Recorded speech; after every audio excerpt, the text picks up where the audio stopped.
창세기 9장 18절에서 29절까지 말씀입니다. 제가 대표로 봉독합니다. 방주에서 나온 노아의 아들들은 셈과 함과 야벳이며 함은 가나안의 아버지라. 노아의 이 세 아들로부터 사람들이 온 땅에 퍼지니라. 노아가 농사를 시작하여 포도나무를 심었더니 포도주를 마시고 취하여 그 장막 안에서 벌거벗은지라. 가나안의 아버지 함이 그의 아버지의 하체를 보고 밖으로 나가서 그의 두 형제에게 알림해 셈과 야벳이 옷을 가져다가 자기들의 어깨에 메고 뒷걸음쳐 들어가서 그들의 아버지의 하체를 덮었으며 그들의 얼굴을 돌이키고 그들의 아버지의 하체를 보지 아니하였더라. 노아가 술이 깨어 그의 작은 아들이 자기에게 행한 일을 알고 이에 이르되 가나안은 저주를 받아 그의 형제의 종들의 종이 되기를 원하노라 하고 또 이르되 셈의 하나님 여호와를 찬송하리로다. 가나안은 셈의 종이 되고 하나님이 야벳을 창대하게 하사 셈의 장막에 거하게 하시고 가나안은 그의 종이 되게 하시기를 원하노라 하였더라. 홍수 후에 노아가 350년을 살았고 그의 나이가 950세가 되어 죽었더라. 아멘. 하나님께서 대홍수 심판으로 이 세상의 모든 죄악을 멸하셨습니다. 그러나 죄 자체가 사라진 것은 아닙니다. 나무가 잘렸다고 뿌리째 뽑힌 것이 아니듯이 죄의 현상은 제거할 수 있었지만 죄의 뿌리는 남아 있었습니다. 오늘 본문의 노아와 또 그 아들 함이 그것을 증명해 줍니다. 오늘 본문은 우리가 단지 부모의 허물을 덮어주고 공경해야 한다는 효와 관련된 문제를 말하고 있는 것이 아니라 인간의 죄성과 연약함에 대해서 보여주고 있는 말씀입니다.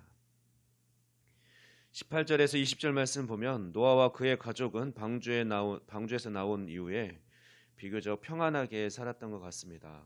노아는 농사를 짓기 시작했고 특히 포도 농사를 지으면서 그렇게 평온하고 아름다운 모습으로 사는 모습을 우리가 상상해 볼 수 있습니다.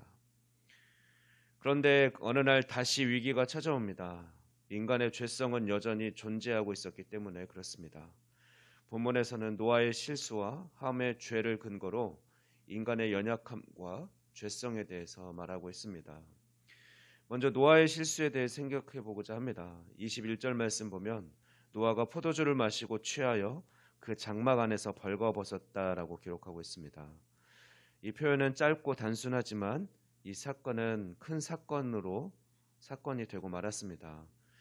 우리가 먼저 기억해낼 것은 성경은 앞서서 창세기 6장 9절에서 노아를 평가하기를 당대의 의인이요 완전한 자다. 그리고 하나님과 동행하는 사람이다라고 표현했던 것을 기억할 것입니다.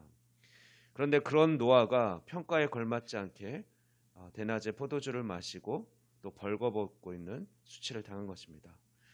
인간의 죄 때문에 물론 심판을 받았음에도 불구하고 나약한 인간은 또다시 절제하지 못했고 방종한 삶을 살았던 것입니다. 이것이 노아의 실수고 허물인 것입니다.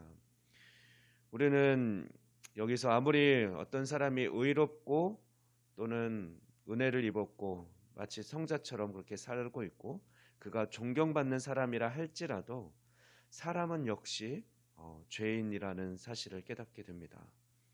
또한 노아의 실수를 통해서 배우는 두 번째 교훈은 방종은 금물이라는 것입니다. 노아가 실수한 것은 어쩌면 방심했기 때문일지 모르겠습니다. 노아 홍수 이후에 아무런 문제가 없이 평온했고 농사도 잘 됐으며 아마 자녀들도 잘 지냈던 것 같습니다. 하는 일이 모두 잘 되고 있었습니다. 더군다나 하나님께서 무지개로 언약해 주시면서 다시는 심판하지 않을 거야 라고 약속해 주셨기 때문에 더 긴장의 끈을 놓았는지는 모르겠습니다. 그런데 우리는 이럴 때 평안할 때 아무 문제 없는 것 같을 때 우리는 더 긴장하고 조심해야 합니다. 사람을 그냥 놓아두면 마치 죄인이 아닌 것처럼 그렇게 살아가는데 그래서 교만하게 되고 방심하게 되는데 그럴 때 아무 일 없을 때 오히려 긴장의 끈을 놓지 않아야 죄가 들어오지 않습니다. 근데 노아는 그 긴장의 끈을 잠시 놓았던 것 같습니다. 이제 아들 함의 죄의 문제를 살펴보고자 합니다.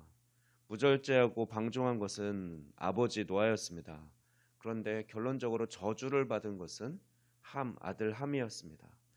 그 이유는 함은 아버지의 허물을 덮어준 것이 아니라 들추어내고 조롱했기 때문입니다. 22절 말씀 보면 가나안의 아버지 함이 아버지 하체를 보고 밖으로 나가서 두 형제에게 알렸다라고 기록되어 있습니다. 근데 사실 이게 뭐 그렇게 저주받을 만큼 큰 잘못일까요? 아버지의 실수 현장을 뭐 우연히 볼 수도 있고 그런데 또 반면 의도적으로 볼 수 있습니다. 그렇습니다. 이 구절에서 보다라고 사용된 히브리어 라는 의도적으로 응시하여 볼 때 사용되는 단어입니다.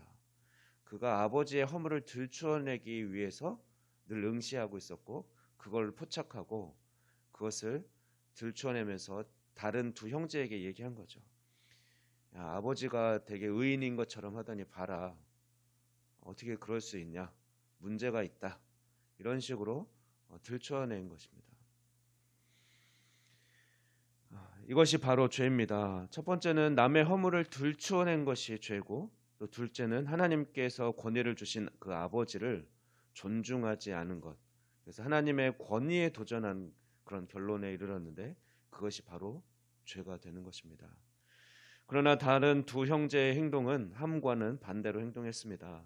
그들은 조용히 아버지의 장막에 들어가서 뒷걸음쳐 들어가서 겉옷으로 그 아버지의 하체를 보지 않은 채 덮어주고 나왔습니다. 아버지의 허물을 그대로 덮어주는 것. 이것은 아버지를 존경하고 또 아버지를 사랑하는 마음의 표현일 것입니다. 여기서 우리는 연약하고 죄악투성인 우리를 향한 하나님의 사랑을 또한 생각해 보게 됩니다. 하나님은 우리의 죄를 드러내 알리거나 지적하기보다는 늘 안타까운 마음으로 우리의 연약함과 허물을 덮어주시는 분입니다. 자기 아들 예수 그리스도를 십자가에 피 흘리게 하셔서 우리의 죄를 덮어주셨습니다. 그리스도의 의의 옷으로 우리의 죄와 허물을 덮어주시고 가려주심으로 우리를 의롭다 말씀해 주시고 죄 없다 하시며 우리를 당신의 아들로 양자로 삼아 주셨고 또한 상속자로 삼아 주셨습니다. 이제 말씀을 정리합니다. 24절에서 27절 말씀 보면 부모의 허물을 덮어준 두 아들은 복을 받았지만 부모의 허물을 들추어낸 함은 저주를 받았습니다. 노아는 술에 깨어 자신의 수치스러운 행동에 대해 함이 한 행동이 괘씸하게 생각되어 저주한 것이 아닙니다. 이 말씀은 하나님의 말씀을 받아 예언한 말씀입니다. 함이 얘기한 대로 실제로 역사를 보면 그렇게 이루어졌습니다. 야벳은 유럽의 넓은 영토와 인구, 문화와 문명을 모두 크게 성장시켰고 셈도 그 종교적 영향 아래에 있었습니다. 그러나 가나안의 함의 자손은 그렇지 못했습니다. 우리가 이런 것을 생각할 때 남의 허물을 들추어내는 것이 아니라 우리의 죄를 덮어주고 용납해 주신 하나님의 사랑과 은혜를 우리가 이미 얻었기에 또 나도 동일한 죄인이기에 다른 사람의 허물을 덮어주고 용납하는 삶을 살아갈 수 있기를 소망합니다. 기도하겠습니다.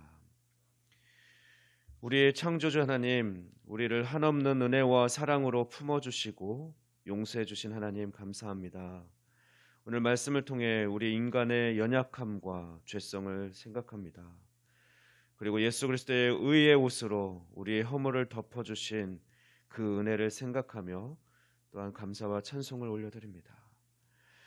우리도 이미 큰 용서를 받았으니 다른 사람들을 판단하고 정죄하는 것이 아니라 하나님의 자녀답게 사랑의 마음으로 그들의 허물을 덮어주고 용서하는 삶을 살아갈 수 있도록 인도하여 주시옵소서. 이 모든 말씀 우리 주 예수 그리스도의 이름으로 기도하옵나이다. 아멘.